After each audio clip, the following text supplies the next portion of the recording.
Domeless engines. A special train arrived one day, and the Fat Controller welcomed the passengers.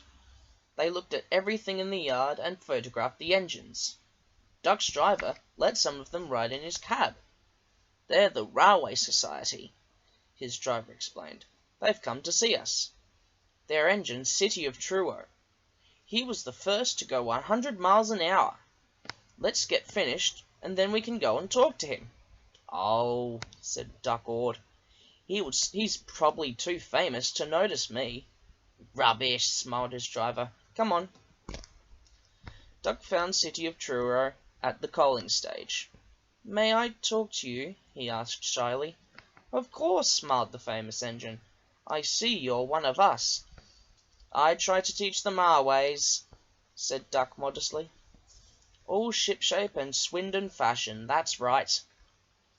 "Please, could you tell me how you beat the South Western?" So City of Truro told Duck all about his famous run from Plymouth to Bristol more than 50 years ago. They were soon firm friends, and talked Great Western till late at night. City of Truro left early next morning.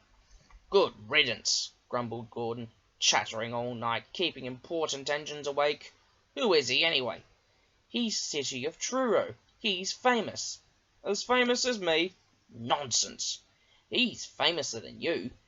He went 100 miles an hour before you were even drawn or thought of." "So he says. But I didn't like his looks. He's got no dome," said Gordon darkly. "Never trust domeless engines. They're not respectable." "I never boast," Gordon continued modestly, "but 100 miles an hour would be easy for me. Good-bye." Presently, Duck took some trucks to Edward's station. He was cross, and it was lucky for those trucks that they tried no tricks. "Hullo," called Edward. "The famous City of Truro came through this morning. He whistled to me. Wasn't he kind?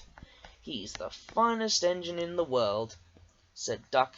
He told Edward about City of Truro and what Gordon had said. "Don't take any notice," soothed Edward.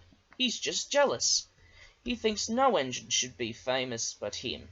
Look, he's coming now." Gordon's boiler seemed to have swollen larger than ever. He was running very fast. He swayed up and down and from side to side as his wheels pounded the rails.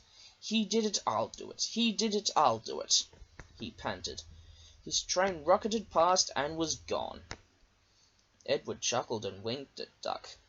"Gordon's trying to do a City of Truro," he said. Duck was still cross. "I should think he'll knock himself to bits," he snorted. "I heard something rattle as he went through."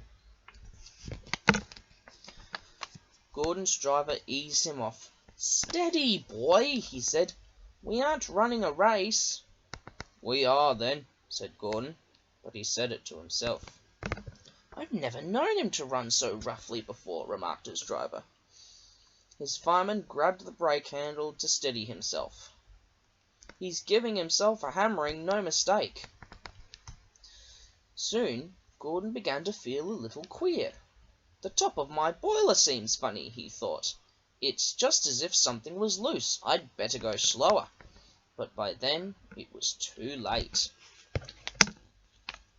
They met the wind on the viaduct. It wasn't a gentle wind, nor was it a hard, steady wind.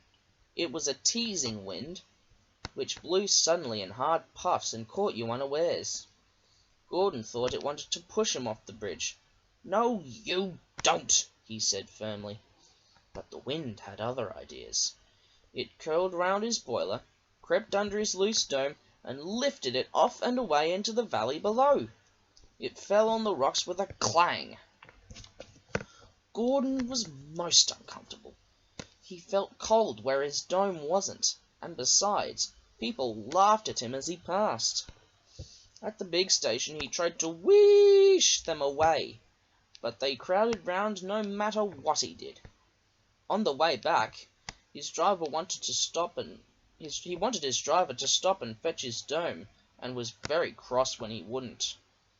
He hoped the shed would be empty. but all the engines were there waiting. "Never trust Domeless engines," said a voice. "They aren't respectable."